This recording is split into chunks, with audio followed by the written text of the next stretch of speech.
Anupama serial के ऐसे ही latest और एक्सक्लूसिव डेली अपडेट सबसे पहले देखने के लिए हमारे चैनल डेली जस्ट रिव्यू को अभी सब्सक्राइब करें। आज के एपिसोड की शुरुआत एक बेहद चौंकाने वाले माहौल से होती है। दिवाकर बेशर्मी से कहता है कि राही उसे सिग्नल देती थी और वह मर्द है, इसलिए खुद को रोक नहीं पाया। यह सुनते ही माहौल और ज्यादा जहरीला हो जाता है। तभी प्रार्थना वहां पहुंचती है और साफ कहती है कि उसे उनका यहाँ आना बिल्कुल पसंद नहीं है। गुस्से में दिवाकर धमकी देता है कि वह इतना मारेगा कि घरवाले भी पहचान नहीं पाएंगे। इसी बीच स्वीटी से कहा जाता है कि अगर शादी करनी है तो ढंग का लड़का चुने।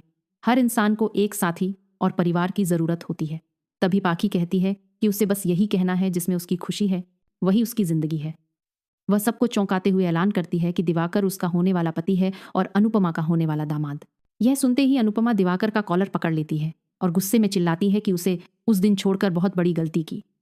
पाखी अनुपमा को रोकने की कोशिश करती है। तभी पूरा शाह परिवार वहां इकट्ठा हो जाता है। अचानक पाखी अनुपमा को जोर से धक्का देती है। अंश किसी तरह अनुपमा को संभालता है। यह नजारा देखकर पूरा परिवार सन्न रह जाता है। लीला ताना मारते हुए कहती है कि पाखी तो बाजार सामान लेने गई थी और दामाद लेकर लौट आई। अनुपमा पाखी को समझाने की कोशिश करती है कि दिवाकर दुश्मन बनने लायक इंसान है, पति बनने लायक नहीं। लेकिन पाखी साफ कह देती है कि वही उसका पति बनेगा। लीला पूछती है कि आखिर यह दिवाकर है कौन। पाखी बताती है कि वे कॉलेज फ्रेंड्स हैं और मुंबई रीयूनियन में दोबारा मिले, जहां उन्हें एहसास हुआ कि वे एक दूसरे के लिए बने हैं। दिवाकर दिखावे की सहानुभूति दिखाते हुए पाखी से कहता है कि परिवार से ऐसे बात नहीं करते। इस पर पाखी फूट पड़ती है और कहती है कि इस परिवार ने कभी उसके बारे में नहीं सोचा। तभी राही वहां आकर दिवाकर की असलियत सबके सामने रख देती है और उसे एक मानसिक रोगी बताती है। अनुपमा पाखी को समझाती है कि दिवाकर उसका इस्तेमाल कर रहा है, लेकिन दिवाकर खुद को सही ठहराने लगता है और कहता है कि राही ने उसे इशारे दिए थे। यह सुनते ही राही उसे थप्पड़ मार देती है और अनुपमा भी उसे जोरदार तमाचा जड़ देती है। पाखी दिवाकर का बचाव करते हुए राही को धक्का देती है। अनुपमा गुस्से में कहती है कि ऐसे घिनौने बहाने बनाने वाले इंसान असली मर्द नहीं होते। प्रेम भी साफ कह देता है कि जिसने गुरु शिष्य के रिश्ते की मर्यादा नहीं रखी, वह पति का फर्ज क्या निभाएगा। पूरा परिवार पाखी को समझाने की कोशिश करता है, लेकिन पाखी कहती है कि उसे सिर्फ दिवाकर पर भरोसा है। लीला फिर ताना मारती है कि मां सास बनने के बजाय दुल्हन बनने के सपने देख रही है।